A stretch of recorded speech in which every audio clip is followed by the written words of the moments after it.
au verset 27. Matthieu, le chapitre 8, du verset 18 au verset 27. Je lis dans le nom du Seigneur. Jésus, voyant une foule autour de lui, donna l'ordre de passer sur l'autre rive. Un scribe s'approcha et lui dit : « Maître, je te suivrai partout où tu iras. » Jésus lui dit : « Les renards ont des tanières et les oiseaux du ciel ont des nids. Mais le Fils de l'homme n'a pas où reposer sa tête. » Un autre parmi les disciples lui dit : « Seigneur, permets-moi d'aller d'abord ensevelir mon Père. » Mais Jésus lui répondit : « Suis-moi et laisse les morts ensevelir leurs morts. » Il monta dans la barque et ses disciples le suivirent. Alors il s'éleva sur la mer une si forte tempête que la barque était couverte par les vagues. Et lui, il dormait. Les disciples s'approchèrent de lui et le réveillèrent en disant : « Seigneur, sauve-nous, nous périssons. » Il leur dit : « Pourquoi avez-vous peur, gens de peu de foi ?» Alors il se leva, menaça les vents et la mer, et un grand calme se fit. Plein d'admiration, ces hommes se disaient : « Quel est celui-ci, car même les vents et la mer lui obéissent. » Amen. Amen. Ce passage, il intervient après une longue série de guérisons, de délivrances de la part de Jésus. Et donc il y avait Jésus, il y avait ses disciples avec lui, et il y avait une foule qui les suivait un peu dans tous les endroits où ils allaient. Amen. Amen. Notre Dieu allait de lieu en lieu pour aller à la rencontre des personnes, pour aller chercher toutes ces âmes afin qu'ils soient sauvés. Et les disciples étaient là, et une foule aussi les suivait. Chacun avait sa raison de les suivre, peut-être des miracles, peut-être autre chose. En tout cas, chacun avait sa raison. Amen. Amen. Et Jésus, lorsqu'il a vu la foule, il donne un ordre à ses disciples. Il dit : passez sur l'autre rive. Dans certaines versions, on peut voir passer de l'autre côté du lac. Et on nous dit que c'est un ordre. Ça n'est pas un conseil. Ça n'est pas une suggestion, mais c'est un ordre. Passez de l'autre côté du lac. Passez sur l'autre rive. C'est ce que Jésus leur demande. Et ce matin, Jésus veut te dire également : passe sur l'autre rive. Passe sur l'autre rive. Il le faut. Il faut que tu passes. Toi, là où tu es actuellement, Jésus te dit : passe sur l'autre rive. Monte. Avance plus loin avec Jésus. Passe sur l'autre rive. Amen. Amen. Oui, bien-aimé, tu dois quitter là où tu te trouves actuellement. La Bible nous dit d'aller de gloire en gloire, de victoire en victoire. Jésus. Dieu nous appelle à avancer, pas à faire du surplace, pas à reculer, mais à avancer. Alléluia. Jésus. Alors Dieu t'appelle à monter avec lui, à monter dans les hauteurs de Dieu, à aller dans la profondeur de Christ, tel qu'il a demandé à ses disciples. Parce que là où les disciples se trouvaient, là où Jésus se trouvait, ça n'était pas un endroit mauvais. Vrai ou faux? Ouais. Ce n'était pas un endroit mauvais, ils ont fait des miracles. Et ils sont partis chercher les personnes, aller à la rencontre des personnes pour annoncer. Ça n'est pas mauvais. Mais nous devons continuellement avancer. Nous devons continuellement avancer en Jésus. Amen. Nous devons avancer en Jésus. Tu dois avancer en Jésus ce matin. Amen. Là où tu es, Dieu t'a amené ici. Mais Dieu maintenant te dit augmente. Dieu maintenant te dit monte. Dieu maintenant te dit avance. Alléluia. Jésus. Peut-être que tu ne devrais plus être au niveau où tu es actuellement. Ça fait peut-être des années que tu es au même stade, des années que tu es au même niveau, mais Dieu te dit ce matin, monte. Amen. C'est le temps pour toi de monter. Amen. Ce que tu faisais hier, c'est bien, mais maintenant fais plus aujourd'hui. Jésus.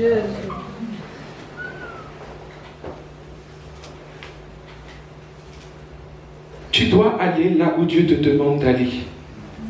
Tu dois aller où Dieu te demande d'aller. Et Dieu te demande de passer sur l'autre rive. C'est très important, bien-aimé. Comme je l'ai dit, là où nous sommes, Dieu fait grâce.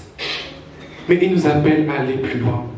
Il appelle, toi qui es disciple de Christ, toi disciple de Christ, mon frère disciple de Christ, ma soeur disciple de Christ, tu es appelé à suivre Jésus. Tu es appelé à suivre Jésus. Et Jésus va sur notre rive. Et tu dois suivre le Christ. Amen. Tu dois suivre celui que tu as accepté. Alléluia. Peut-être que cela te fait peur. Mais Dieu est là. Amen. Dieu est là. Jésus. On nous parle de deux hommes. Le premier, on nous dit au verset 19,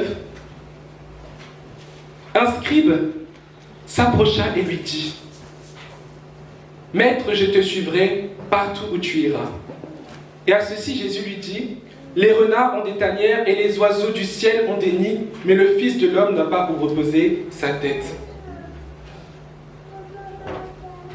Ce spécialiste de la loi était... C'est bien ce qu'il a dit.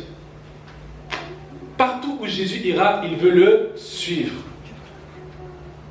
Partout où Jésus ira, tu dois le suivre.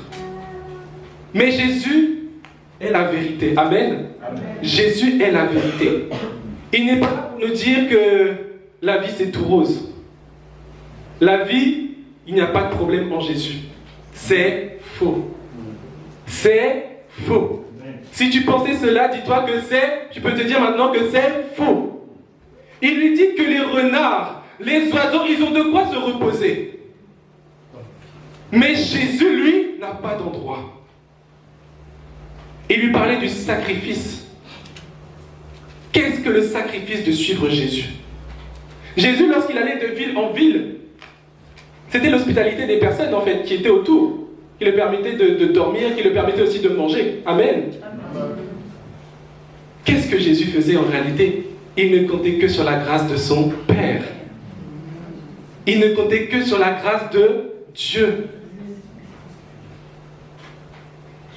Et Dieu nous rappelle que si nous voulons le suivre, ça n'est que par sa grâce. Tu dois compter sur sa grâce. Tu ne dois compter que sur Dieu. Parce que le chemin ne sera pas facile. Tu verras les autres compter sur tant de choses. Ils ont leur maison, ils mettent leur confiance en je ne sais quoi. Mais toi, ta confiance, tu dois la mettre en Jésus. Et en personne d'autre. Et tu dois compter chaque jour sur la grâce de Dieu. Cet homme peut-être s'attendait à ce que je vais suivre Jésus. Partout où Jésus va, je vais aller. Il s'attendait peut-être qu'il y ait l'abondance tout le temps. Il s'attendait peut-être que la voie est royale, quoi. Je vais avancer, avancer, avancer. Mais Jésus lui rappelle que oui, tu me suis, mais le chemin ne sera pas facile. Le chemin ne sera pas facile. Tu es dans le bon chemin, tu es dans la bonne voie. Mais rappelle-toi que cela ne sera pas facile. Alléluia. Jésus.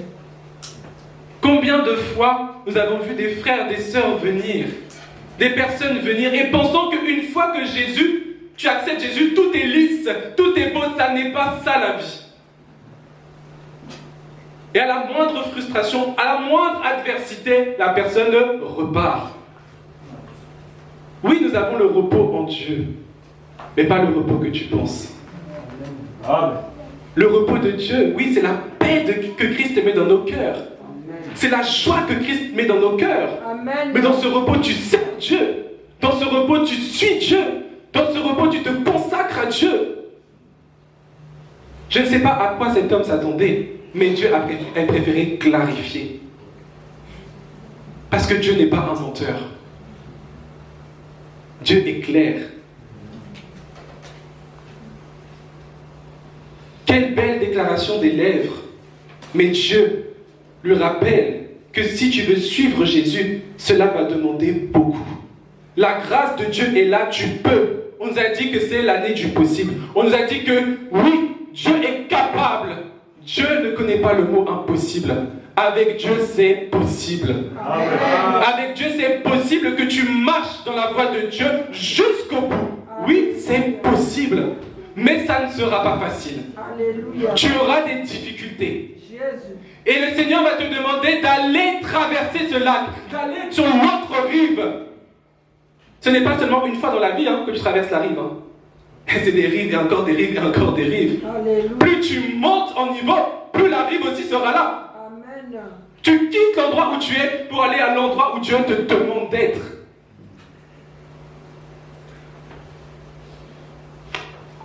Mais pour suivre ce chemin, il faut une dépendance totale au Seigneur Jésus. Amen. Tu veux monter avec le Seigneur, tu veux aller en profondeur avec Jésus, compte que sur Dieu. Ne t'appuie que sur Dieu. Parce que si tu t'appuies sur autre chose, tu vas abandonner. Amen. Tu vas laisser.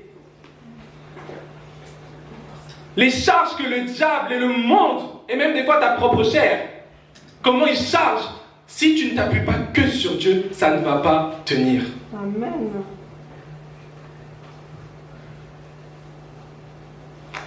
Suivre Jésus, monter de niveau, ça signifie tout laisser. Tout laisser entre les mains du Seigneur. Ne plus compter, ne plus se reposer sur les choses du monde, sur les choses qui ne sont pas de Dieu, mais c'est se reposer et s'appuyer entièrement sur Jésus. Amen. Alors sache que ça ne sera pas facile, mais Dieu est là. Alléluia. Et c'est la première chose que Dieu nous enseigne à travers ce passage. Oui, il te dit, monte, va plus loin avec moi. Il est temps d'aller sur l'autre rive. Mais sache que ça ne sera pas facile. Si tu pensais aller en plus en profondeur avec Christ, si tu pensais monter avec Dieu sans l'opposition, tu te trompes. C'est important de savoir ces vérités, bien-aimés. Parce que Dieu t'appelle à aller plus loin. Mais si toi tu t'attends à ce que tout soit tracé pour toi, tu risques d'être déçu. Tu risques d'être abattu. Et le diable risque de t'avoir. Amen. Et ça n'est pas la volonté de Dieu. La volonté de Dieu, c'est que tu passes. C'est que tu montes. C'est qu'on voit le frère. C'est qu'on voit la sœur. Qu'on voit ce disciple de Christ briller de plus en plus. Aller de gloire en gloire. Amen. C'est ce que Dieu veut voir dans ta vie. Alléluia. De dire, mais ce frère, je voyais déjà que Jésus en lui, mais plus on avance, plus je suis étonné. Je vois que Jésus, Jésus, Jésus. Et tu es en témoignage parce que Dieu t'emmène là où personne n'aurait imaginé. Alléluia. Dieu t'emmène dans les profondeurs de sa présence, là où toi-même tu n'aurais jamais pensé. Jésus. Tu te dis, mais est-ce que c'était possible de connaître Dieu comme ça? Oui, c'est possible. Amen. Est-ce que c'était possible? J'aurais jamais pensé que c'était possible d'aller aussi loin avec Dieu. Mais oui, c'est possible. De là où Dieu t'a pris, il va t'emmener très loin. Alléluia. Peut-être pas comme celui que tu regardes ou celle que tu regardes, mais comme il t'a créé toi, avec ta spécificité, avec ce qu'il a déposé en toi. C'est lui qui t'a créé. Amen. Tu as quelque chose de spécial. Jésus. Est-ce que tu sais que tu as quelque chose de spécial? Amen.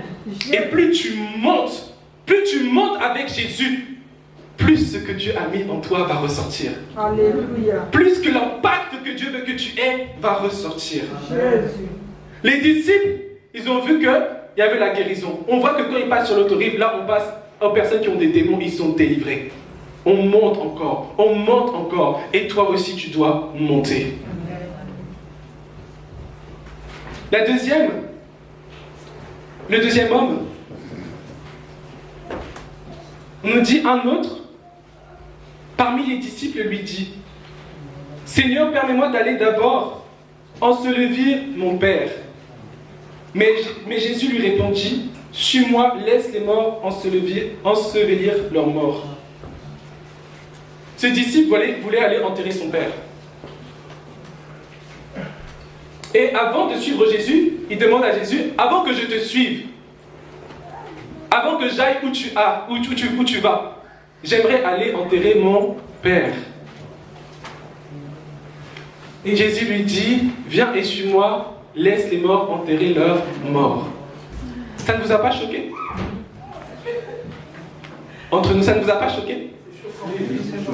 Moi, j'ai lu cela, je me suis dit, oh, Seigneur, cet homme a son père. Il est décédé. Il lui dit, je vais aller enterrer mon père et j'arrive te suivre. Mais Dieu lui dit, mais laisse les morts enterrer leurs morts. Ça ne vous a pas choqué? Moi, je me suis dit, Jésus est dur quand même sur le coup là. Il dit ça à un disciple, quelqu'un qui le suit. Mais j'ai fait des recherches pour nous. Amen. Amen. Quand ce disciple dit ça, il y a deux possibilités. Soit son père est mourant et il veut attendre que son père meure, enterrer son père et aller suivre Jésus. Première option. Vous voyez, son père est peut-être malade, son père est peut-être en fin de vie, il veut aller voir son père, attendre que son père décède, enterrer son père et aller après avec Jésus. Deuxième option la plus probable, son père est déjà mort. Mais dans la tradition juive, on faisait la cérémonie 1 an après que la personne soit décédée. On le mettait dans le caveau familial. Donc oui, son père est mort, mais pour l'enterrer, il fallait attendre 1 an. Est-ce que vous voyez? Donc là, il dit, Seigneur, moi je veux te suivre, mais dans 1 an. Parce qu'il faut que j'attende la cérémonie pour mon père. Est-ce qu'on comprend mieux? Est-ce qu'on comprend mieux? Amen. Ce disciple-là voulait partir pendant 1 an, ou je ne sais combien de mois. Et après, il va aller suivre Jésus. C'est une bonne raison ou pas? Honnêtement, est-ce que c'est une bonne raison? C'est la tradition juive. Ok, dans la tradition de chez eux. 1 an après, est-ce que c'est une bonne raison pour qu'un fils enterre son père correctement? Bonne raison ou pas? Ah, non, ce n'est pas une bonne raison d'enterrer son père convenablement. C'est vrai que c'est 1 an chez eux. Mais c'est chez eux, c'est leur tradition. Raison ou tort? Ça, c'est à vous de voir. Mais en tout cas, cet homme, il voulait attendre 1 an. Et nous avons tous des fausses bonnes raisons de laisser le Seigneur un temps. Nous avons tous des fausses bonnes raisons de dire, Seigneur, je m'arrête quelques mois. Seigneur, je m'arrête quelques semaines. Ah, Seigneur, je me repose quelques heures. Puis les heures se transforment en jours, les jours en semaines, les semaines en mois, les mois en années, les années en décennies. Amen. C'était pas une mauvaise raison. Tu es malade, tu ne peux pas tout faire. Oh. Tu as beaucoup de travail. Ah, c'est ton travail, c'est la vie. Amen. Amen. Ce n'est pas une bonne raison. Ce sont des fausses bonnes raisons. Amen. Rien ne doit t'empêcher de rester connecté à Dieu. Amen. Rien ne doit t'empêcher d'avancer avec le Seigneur. Amen. C'est ce que Dieu voulait lui dire. Tu dis dans 1 an, mais on ne sait même pas ce que demain, de ce quoi demain est fait. Vrai ou faux? Est-ce que tu sais ce que demain t'attend? Est-ce que tu sais ce qui va t'arriver demain? Est-ce que tu sais ce qui va frapper à ta porte demain? Non. Alors dans 1 an. Peut-être qu'il allait rencontrer, je ne sais pas moi, tellement de choses qu'il n'allait jamais revenir à Jésus. Si tu dois suivre Jésus, c'est maintenant. C'est aujourd'hui, maintenant. C'est ici et maintenant. Je ne sais pas si je suis clair. Je suis clair? Amen. Amen. Nous avons des tas de fausses bonnes raisons pour s'arrêter. Si tu dis ça à un homme du monde, il va te dire c'est normal. Tu es malade. Repose-toi. Oh, va à l'église une fois sur deux. Le dimanche maintenant, calme, calme. Tu servais, mais attention. Ah, assis-toi, reste là. Mais tes enfants. Ah non, il faut que tous les dimanches, il faut que tu ailles là-bas. Ah non, tous les soirs, il faut que tu restes jusqu'à tard là-bas. Je dois aller rendre visite à un tel, je dois aller rendre visite à un tel, parce que là-bas ça va pas, parce que là-bas ça va pas. Il y a un temps pour toutes choses. Mais que ces choses-là ne t'empêchent pas de rester en Jésus. Que ces choses-là ne te fassent pas faire du surplace. Que ces choses-là ne te fassent pas reculer même, encore pire. Mais dans toutes choses, élève le nom de Jésus. Amen. Il y a la maladie, soit. Je bénis le Seigneur, je sais que je vais être guéri et je vais servir. Ce n'est pas la maladie qui va m'empêcher de servir. Ce n'est pas la maladie qui va m'empêcher d'avancer avec Dieu. Il y a le travail, il y a la promotion. Ok, c'est bien. Mais dans cette promotion, je mets le nom de Jésus. Et ce n'est pas le travail qui va me prendre mon temps pour Dieu. Il y a mes parents qui sont malades. Il y a mon frère là-bas, ça ne va pas. Oui, bénis le Seigneur. Prie pour lui, mais que cela ne t'empêche pas de servir le Seigneur. Amen. Que cela ne t'empêche pas d'avancer avec Dieu. Alléluia. Parce que si tu t'arrêtes là, qu'est-ce qui va se passer? Combien sont ceux qui nous ont dit, j'ai un proche qui est mort, papa est mort, maman est mort, on ne les a plus revus jusqu'à aujourd'hui. Un jour, ils sont partis. Ils sont partis enterrer leurs parents. Ça n'est rien de mal. Mais on ne les a jamais revus. Parce qu'ils sont restés dans ce deuil-là. Ils sont restés dans cette tristesse-là.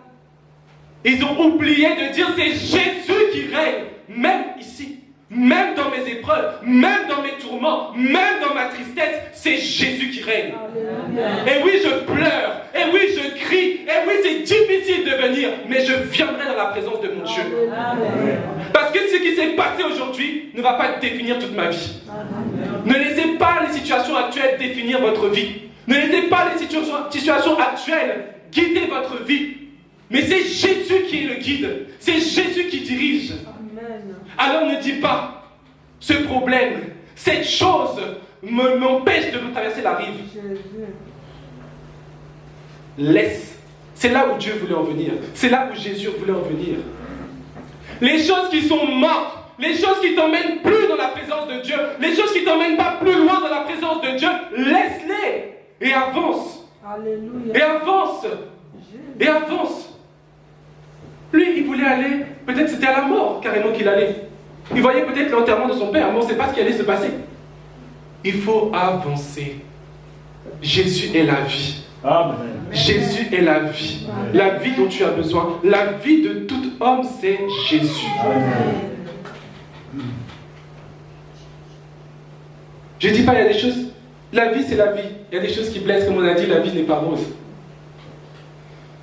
Celui qui vit dans le monde vit des fois les mêmes choses que nous vivons. Nous sommes tous humains. Amen. Amen. La différence, c'est que nous avons un combat en Jésus, le combat de la foi. Mais sinon, nous vivons les mêmes luttes. À l'extérieur, il peut être malade, toi tu peux être malade. Des problèmes de famille, toi aussi tu as des problèmes de famille. Mais nous avons Jésus. Et ces choses-là ne doivent pas être des fausses bonnes raisons. Des mensonges qui deviennent des forteresses en nous pour nous dire non, je m'arrête, non, je m'assois, oh, je m'assoupis un peu, non, je laisse un peu de temps. Dieu te demande d'avancer. Dieu te demande d'avancer. Parce que ton temps est précieux. Amen. Ton temps est précieux. Amen.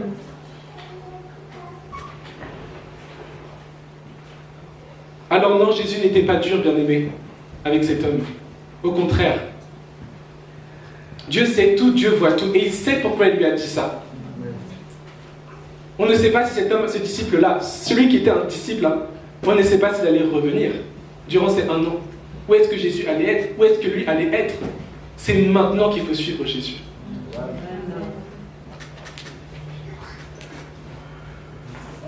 Et nous voyons ces 2 hommes où c'était, en fin de compte, pas si facile de passer sur l'autre rive.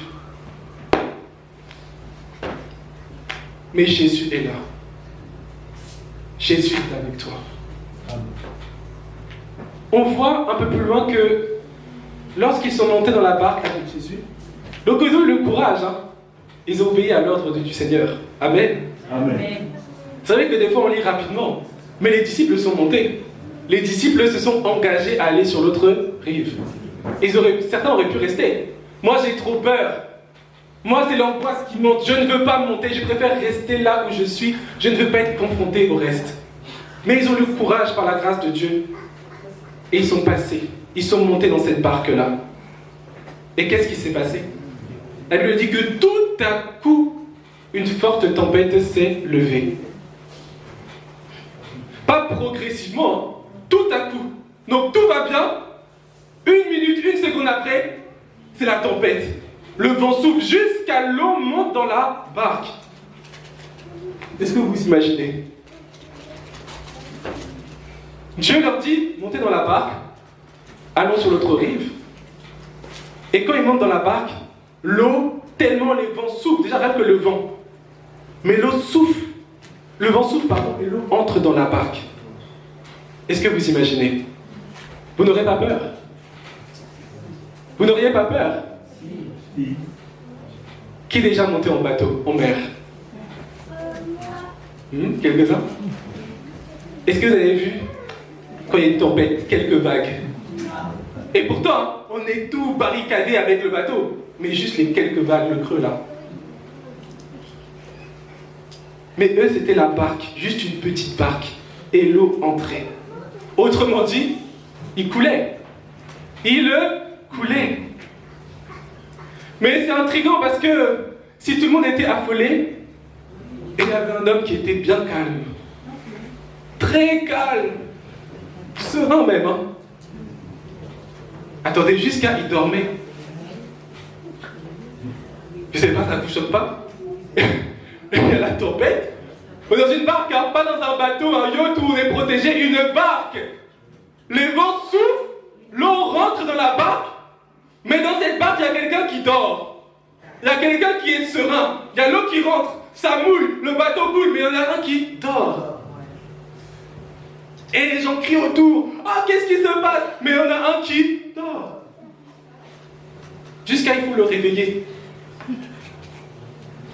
Jusqu'à il faut secouer. Jésus, Jésus. Nous sommes en train de mourir.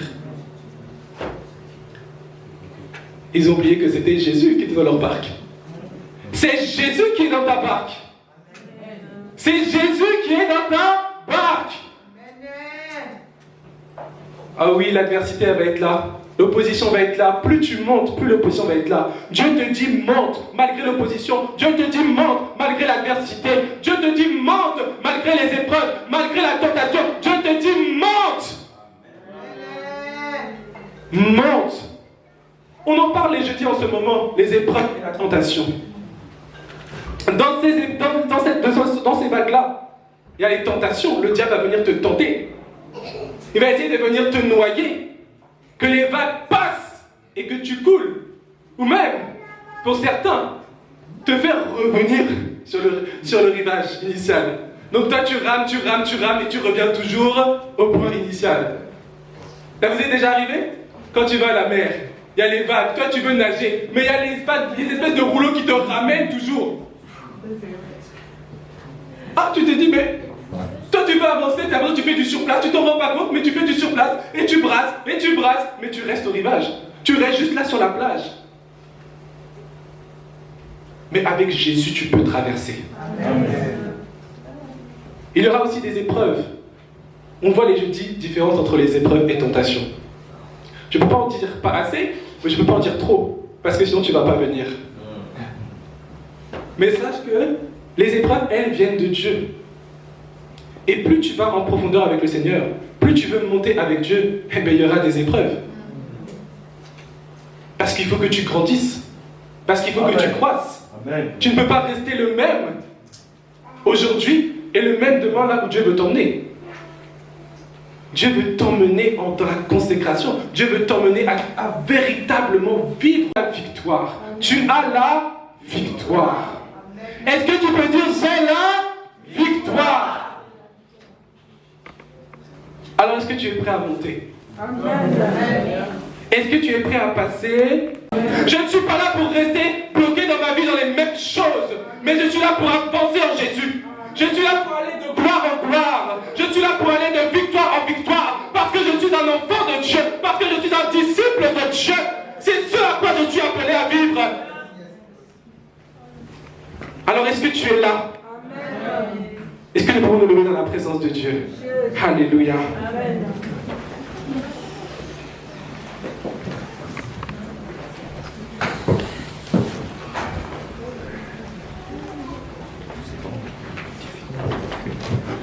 Bien-aimés, ce message est simple. Aie confiance en Dieu. Aie confiance en Dieu. Simplement fixe tes yeux sur Jésus. Et quoi qu'il arrive, tu avanceras. Quoi qu'il arrive, tu monteras. Tu vas regarder ton cœur. Tu vas regarder à ta vie.